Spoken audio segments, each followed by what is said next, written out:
Hello, Pacific Coast Watchers. Welcome to another episode of the Intelligence Brief. In this episode, we're going to take a look at China's new standard map that was released last week. The standard map is a annual event that the Chinese put out, and it always manages to irritate some countries at some point. In this case, however, there's been some major expansions. Territorial claims have expanded in the new map to include two new areas of India, more waters around Taiwan, areas of eastern Russia, the Japanese islands of the Ryukyus, and forgive me if I pronounce that badly, portions of the Malaysian waters near Sabah and Sarawak. The 9 dash line is being represented by 10 dashes this time. Many countries in the region are protesting the maps and the claims, and we'll put this is the map that they've released. Countries like India, Nepal, and Brunei, Philippines, Russia, Malaysia, Vietnam, Taiwan, Indonesia have all issued diplomatic protests based on what this map represents and the taking of their territory. Japan is asking for clarification to make sure that the Chinese actually meant what they said or meant what they showed on the map. The response right now from the Chinese Foreign Ministry has been the update, and I'll quote this, the update was routine and practiced every year with an aim of providing standard maps to educate the public in the use of maps in accordance with the rules. We hope that the relevant sides can see it in an objective and rational way, which went so far really as to go ahead and just sidestep the whole question. They're not saying that they're making any new claims. They're not saying that they're not. But what has to be remembered is that China is very good at doing what they say. Now, I know as far as like international agreements and things like that, we've seen them walk away and not comply with a variety of things that they said they would do.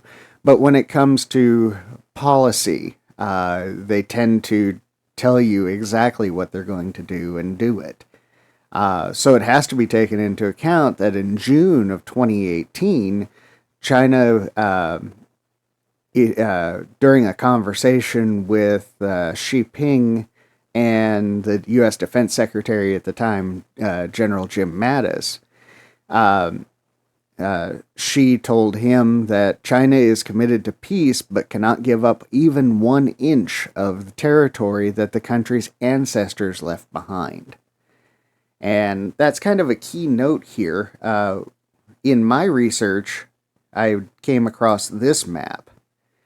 This map is the Chinese borders in the 1800s. Now, those that know Chinese history know that there's a history of rebellions and coups, and that borders have changed shape and changed size throughout its history.